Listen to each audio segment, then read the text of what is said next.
In a world obsessed with AI, we seem to forget one simple truth. Humans don't run on code. We run on emotional safety, connection, meaning, and belonging. Humans at Work is a podcast where we are exploring the exact KPIs that we need to meet in order to earn the ultimate currency, happiness. Think about it. Each one of us spends at least 1/3 of our lifetime at work. That makes happiness more than a perk.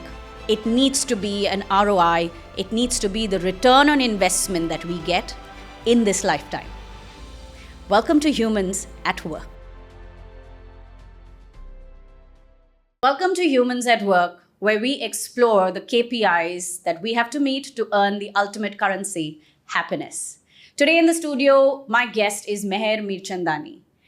It's extremely exciting for me to have this conversation because I am talking to a leadership coach who is also a second-generation entrepreneur.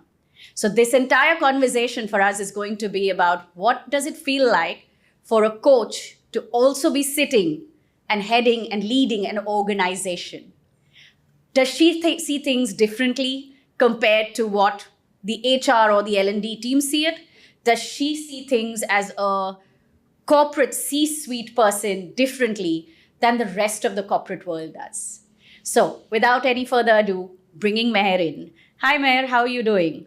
Very well, thank you. Thank you for having me today. Most welcome. I would like to dive right in. And in the intro Absolutely. itself, I gave the question, right? So what is it like to be a coach, but sitting on the managing partner's seat? So it feels great, firstly, because I think you can process situations better. You can understand people better. You can offer them empathy and compassion, which humans long for. So in that way, it makes me a more powerful leader, I want to say, because it helps me lead with more authenticity. Because when I have actually removed or worked on my layers of insecurity, fear, and any other baggage that I was holding for years, which coaching teaches us, I'm able to lead with more authenticity. And people see it. People see right through you, right? So my team, my leaders, they see right through me. They know what I talk, who I am, everything is the same. So I'm like a mirror, kind of. So I think they enjoy that journey. And hence I have more retention, especially from my senior leadership team. And they understand me for who I am. And we're able to drive the vision of the company faster, I believe. Right. Okay. So certain things that you said brings me to two questions. Okay. The first one is, do you become the download center for your team? Because they know you're a coach, they know you can problem solve, they know you can help them even emotionally. Do you end up being the person that a lot of them would approach, or do you have like a sort of semi-closed door policy, like approach but with care? No, I have an open door policy, and I want them to come to me for any problem, any challenge. I want them not to go home with any worry, because I want them to give their 100% to their house and to their families and to their children. I'm very mindful about that. I'm like, whatever is the issue, come discuss it with me. Let's figure it out together. Yeah. So when you go back, you're light. Because when they come back the next day, then they're happier. Yeah. And we all as humans have our challenges. Somebody's dealing with some challenge. Somebody is dealing with an ailing parent, an aging parent. Something is up with somebody's child. You know, there's so many things we all face as humans. It can't be that any of us have no challenges or no obstacles in life. So I don't want their workplace or the business to be an obstacle in their life. I want them to be a place where they come, they enjoy their journey, they learn, they share, they are able to fully focus and connect with the people in the organization, because I think that's what drives productivity. I think one of the most beautiful things that you have just said is that you don't want the workplace to be an obstacle. And that, I think, is a very big piece for most people, right? Because, so something that happened recently, and this happened in India, Travis Scott was performing, and one of the Gen Z employees has sent her boss an email saying that I need a sicko leave because Travis Scott is in town and I'm going for a concert. and he put out a post saying that I don't know how to react. There would be 50 excuses that we would come up with, which were health related, but we never openly shared with our managers that I have a hobby or I have an interest or I want to go for a concert or there's something coming up that gives me joy that I want to do and I want half a day off or a day off. And I want to ask you two things. What is your take on this incident? Number one, as a coach and even as a leader. And number two, have you had any such instances where people in your organization figure out how to take leave or, have come up with reasons, especially with the Gen Z? I really encourage openness and authenticity, transparency and honesty. It's one of my values at work and even otherwise. So actually I would actually take it well, because I would be like, fantastic, I love her for who she is, because if that's so important to her and she wants to take it, fine, don't even say it's a sick leave, own it, kind of, that, this is important to me and I want to go enjoy it, because life is a journey anyways, there is no destination.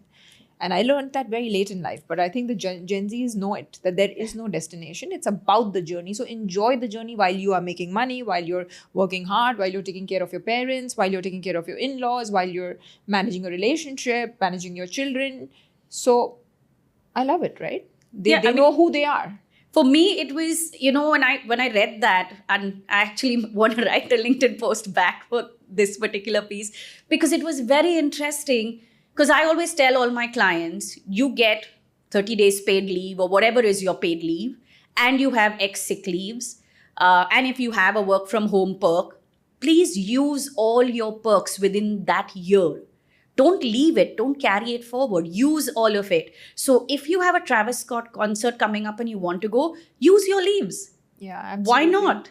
Yeah, but I think what is meant is that you can't say sick leave and, take an annual leave. Take an annual leave. Be honest about it. You have paid leaves, right? So take the leave. Yes, absolutely. So I encourage that. I encourage openness and honesty. And right. If somebody is honest, and a lot of my, frankly speaking, a lot of my team members do tell me that, in fact, their spouses work in companies who are not flexible. So I want everybody in my office to be honest. Last week, my CFO mentioned that he would like to leave at 4 because his son was performing at the Dubai Opera. And of course, it's a beautiful moment for any parent to be there on time, to support their children, because that's the future of the world.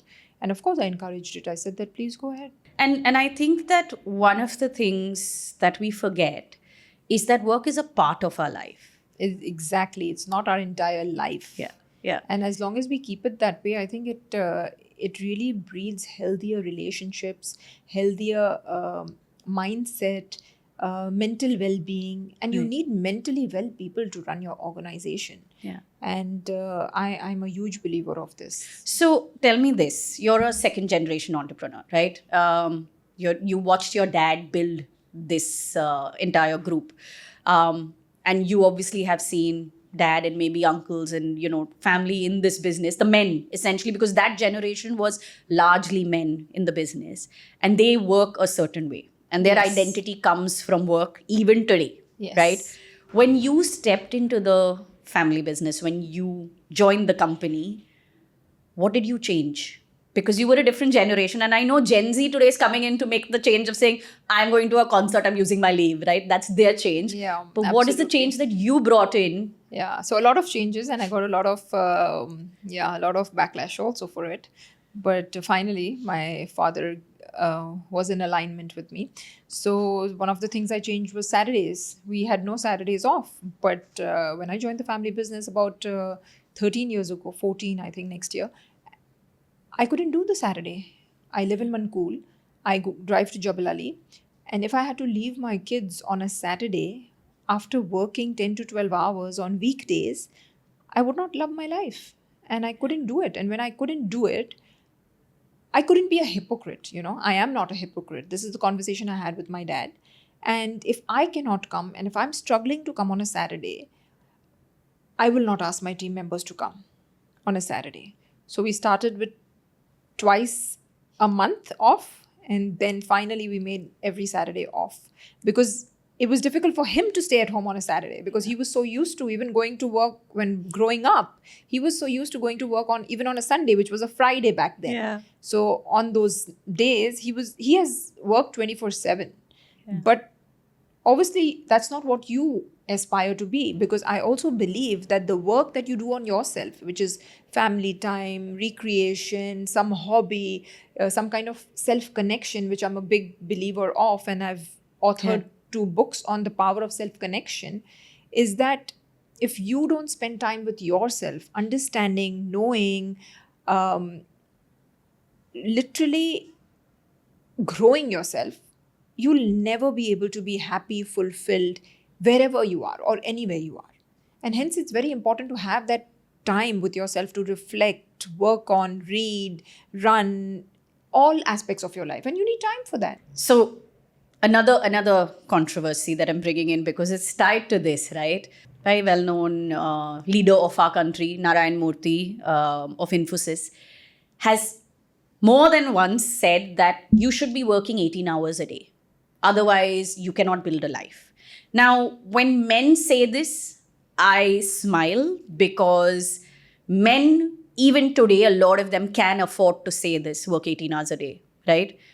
Women from the beginning cannot afford it because we have so much else that we also handle. However, when I say this today, I'm also thinking of the fact that I'm very cognizant of the fact that women want their men, their husbands, their partners to be more present in the personal life. Absolutely. So technically, the world has changed, and even men cannot afford to work 18 hours a day if they are to have a healthy personal life. Correct. What is your take on this? Yeah, I agree. I mean, I'm in agreement with you. I believe, like we rightly said, work is a part of life. And if it does not enrich your personal life, enrich your relationships, if you don't, if you are unable to spend time with your children, to connect with them in their early days, or even otherwise, like my kids are the most important thing to me. And if I do not have that time and that privilege of time, connection, mindset, even that mental well-being to be with them, then what's the use of my life, and what's the use of all the money and the power and the whatever you call it, the privilege or the luxuries or anything? Yeah. So for me, if you were to weigh the importance of spending quality time with my children over anything else, that would weigh most, and I would never sacrifice that or trade that for anything.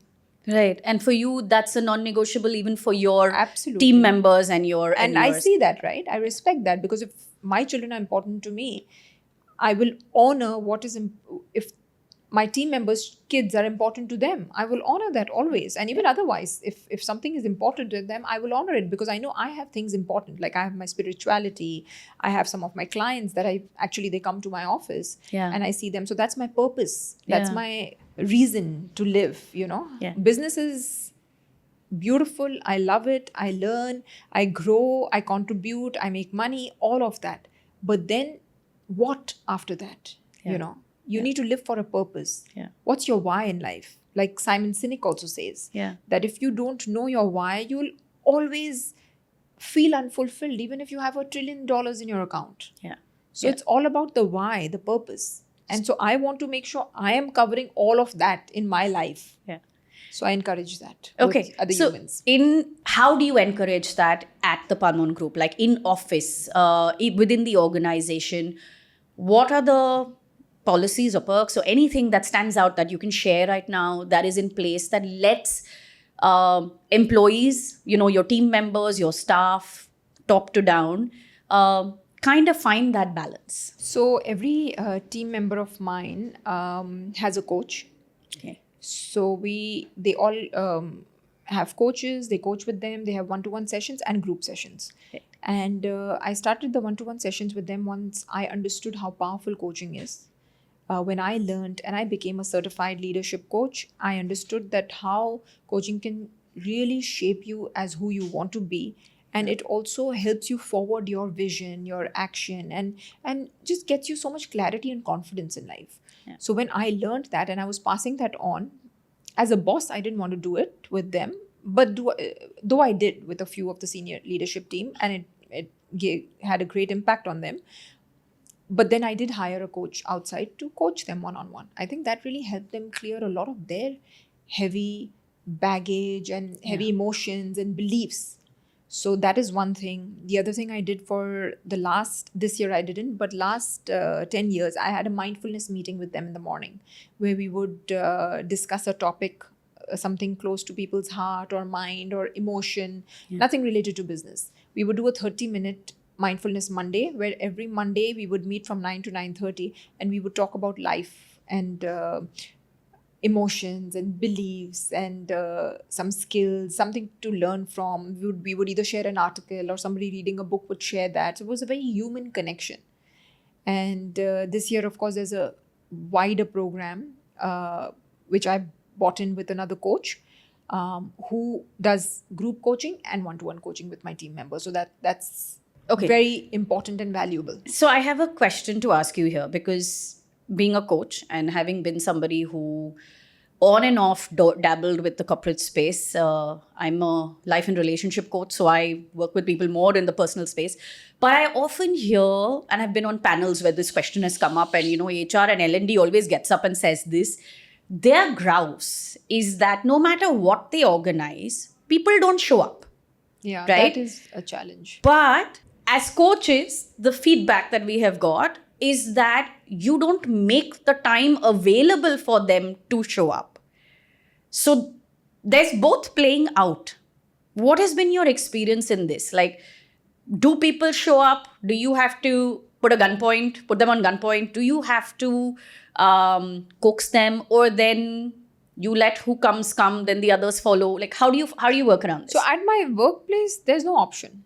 Okay. So nobody asked to step out also, and there was no option. Like, of course, sometimes they say, oh, we have a closing, we have this, we have that. And we're like, sorry, it's non-negotiable. It has been in your calendar for years, because it won't make sense, right? Because if half the company is growing in a way and the other half is not, then the alignment is not there. The connection is not there, right? Then it doesn't serve the company. So everybody has to be there. And I think a couple of times it's happened, but nobody's really pushed back or anything like that. And I think eventually they're really getting a lot of value from it, because they can see their own personalities, their own relationships, their own productivity increase. So then, there is proof in the pudding, kind of. Right. So they do it. But yes, I have also spoken and presented workshops at many places where they were expecting a higher number and people don't show up. But I think those are much larger organizations.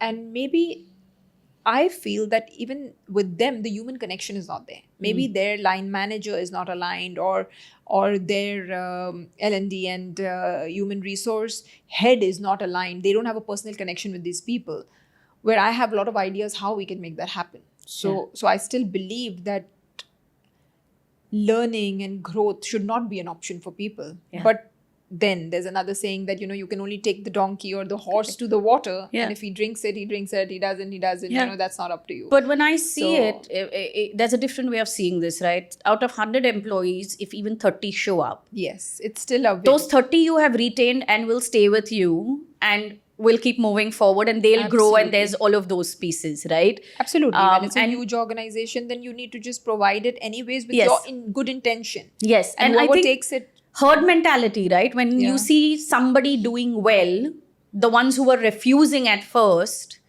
absolutely, might also then show up. Yes, absolutely. I agree. Okay, so I have another question for you right now, which is, and this is because you've done both, right? And you're also the coach and the leader. One-off employee well-being workshops on a wellness day, or one-on-one coaching for employees on a regular basis? Which one? Regular basis. So we do a group session once a month, and once a month one-on-one coaching. So we 2 sessions a month for each of our team members. Right. But in general, when you're looking at this and telling other organizations, which one would you I would say consistency is key in everything. Key. Discipline, consistency is key. You can't just, 4 times a week, 4 times a month, 4 times a year, you can't just, present something and expect them to understand what it is and try to change the culture or change the mindset of the company. I don't think it works that way. So, and you've done these workshops for other corporates. Yes. And then you have one-on-one coaching happening in your company. Yes. What is the difference that you're seeing? Like, do you observe the Absolutely, the pattern? Because the one-on-one coaching gives them more freedom to speak, right? And of course, the coach has to be super for them to open up to them and help them process their emotions. But besides that, one-on-one coaching always helps because it really gives them the space, the safe space to open up, which probably your team members don't have, right? We are always someone else's boxing bag or a venting friend, or something like that. So everybody has these people around, like you are one of them. So sometimes you don't have anywhere to go to. Yeah. And I just feel that the feedback I've got, because after every session we do a survey with my team members, so it helps them because they have somewhere they could vent, they have somewhere they can open up to, they have somewhere where they can discuss their personal challenges, like even judgment. Like I feel that I'm being judged, so then we need to look at either the culture or the person, what's happening, kind of. So things like that. Also fears, a lot of the fears of also growth in the organization, then we address that. Because the coach is allowed to, the agreement is such that the coach is allowed to discuss the bigger issues or the patterns that are coming through. So then it makes us a better leader, right? That I can work on those things. Yeah. So, and that circles back to the retention part of it, right? Because Absolutely. you're able to solve a problem and offer something before it's too late. Absolutely. Whereas most other organizations who've not yet built their belief, I won't say bought into this truth or concept, but built their belief in this, they are constantly dealing with attrition. Yes. And replacements, and then they are bargaining with money and a designation rather than actual real growth. I agree. Okay, so coming back, or rather jumping into the next piece of our conversation, you've walked in here with a very nice book. I see this is a new cover because I have your previous one. Tell us more about this. What is this book about? So this is called The Leadership Reset. It's my stories from my business that I joined 13 years ago. My family business. It talks about how I have been able to work on myself, become self-aware, and actually drive growth in my company through culture. So I believe culture eats strategy for breakfast. I am from that mindset that believes that culture is the cornerstone. Yeah. And strategy can never outbeat culture. Yeah. So when I come from that part, of course, a lot of the times people talk about everything. While I feel everything is important, but culture is everything. People do business with people. People don't do business with transactions, agreements, whatever it is. It's about the relationship you hold. And I think the growth of our company is based on the relationships my father, the chairman of Palmon Group, has built over these years, and the goodwill. Yeah. So even when the second generation came in play, everybody trusted them from day one, right? Because it was the founder who had already set the standards, set everything for the relationships. Yeah. And hence the transactions became easier. So I believe that, and all those stories are in this book of how we were able to steer and 10x our business, multiple businesses, in fact, over these last 10 years, based on culture. Right. And it has a lot of tools, skills, exercises, examples, case studies of how, why, what, and where you can start. Right. And one of the words that you have used, which I feel that when you go into, most people are not in that space. They believe that they are, but they've not even scratched the surface. And the word is self-aware. Yes. Right. And we have a generation, right, from millennials down to Gen Z and now Gen Alpha, who think that they are very self-aware.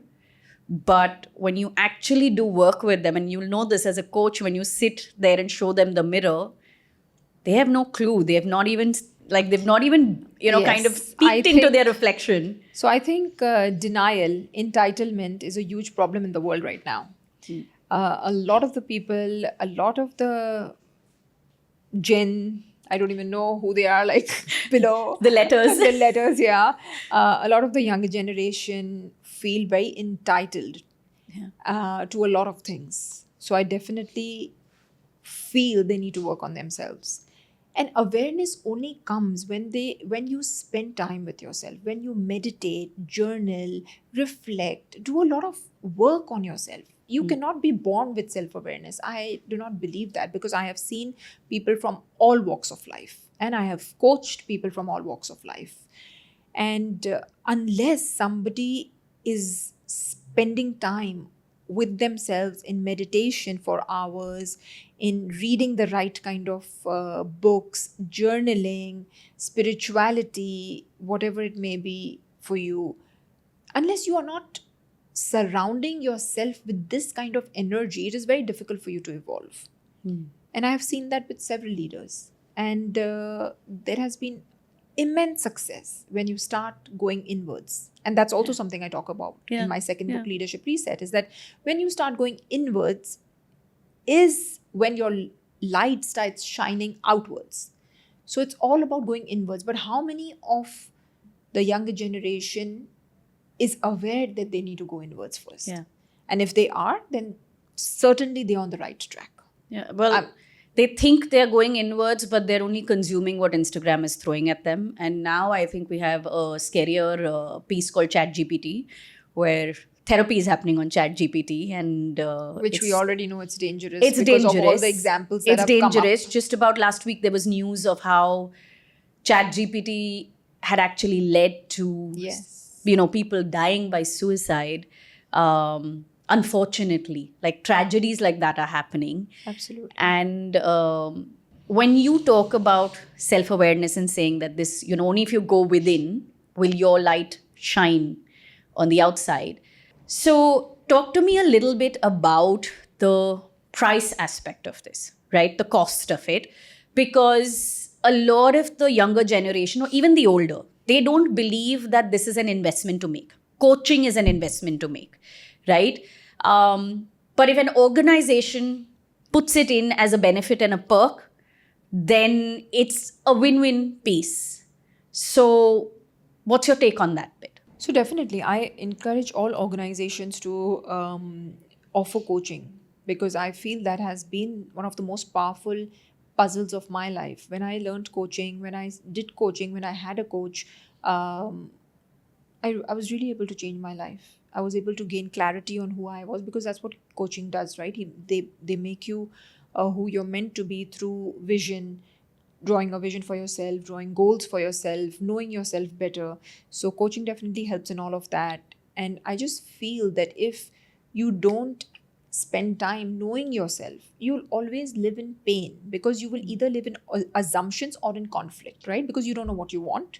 You will not only make your life hell, but everybody around you, you'll make it hell, because you'll live on expectations. You'll feel like somebody else will come and complete you. Somebody else will come and fulfill you. Somebody will give you the money. Why is your mother-in-law not behaving like this? Why is your mother not behaving like this? Why is your father not behaving like this? Why is this happening to me? You'll go into the victim mentality. So there's a lot that happens if you don't work on yourself.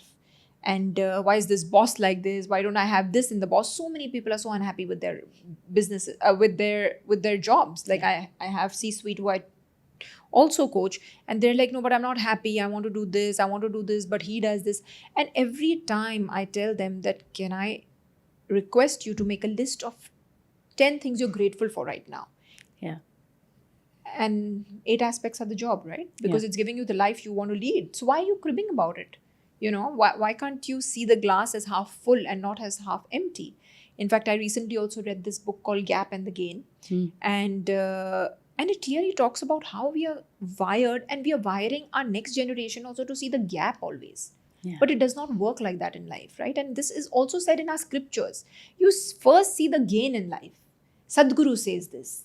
Every guru on this earth says, first you have to see the gain in life. See what you have.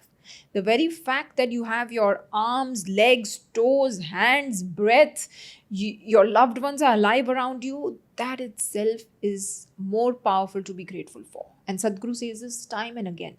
Are you getting up with a sense of gratitude? Rather than saying that what's not good in my life, get up with a sense of gratitude that what's good. You had a beautiful sleep, your bed, living in UAE itself is such a grateful thing to be in. So there's so much to be grateful for, which I guess, media, not the right company, you get sucked into thinking, what's the gap? Oh, he's driving a Ferrari. What are you driving? A lot of my clients also live in comparison, right? In this gap. And as a coach, it's my effort to bring them to the gain. And when that happens, it's a beautiful transformation. Yeah. So that I think is very, very important. So I really believe that companies should do the best they can in the best intention to help their team members see the gain in life, because that's how their entire life will evolve. Okay, so thank you so much for being here, and this has been a wonderful conversation.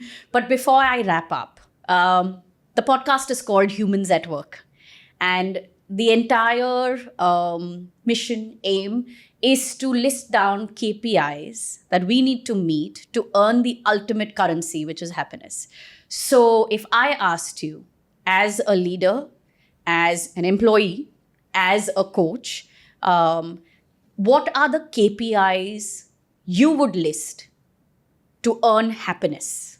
Purpose, discipline, like living a disciplined life, going to work every day, going for my spiritual discourses every day, meditating. So I would say that, which will obviously get me the purpose. So I have a higher purpose, which is coaching and changing lives and contributing to humanity. I want to say a great place to work. Yeah. Because I want to go somewhere in the morning. I want to get ready and go somewhere. So these are my three. And then family for sure. I mean, I love being a mother and being a wife, being a daughter-in-law. I love all aspects of having a full family. And I'm super grateful for that. So I think that's 4 or 5. 4. I think you got purpose, you got discipline, you got work and family. And you got family. 4. Yeah, so absolutely. I mean that's a good list. That's a good list, and that's a full day. Yeah, absolutely. Right? If you touch each of these at some level, then that's a full and day. Health. I work out a lot as well, I think. Health, so that would okay. be complete. So that's your 5 KPIs from Meher Mirchandani. Please go, and if I can have your book, absolutely. You must get yourself her book, Leadership Reset, because you have a coach and a leader telling you how to do this. Thank you so much for being here, Meher. Thank you has for been having an me. Absolute pleasure. Absolutely. Thank you. Same here. Thank you for inviting me. Absolutely. And we see you again on another episode of Humans at Work soon.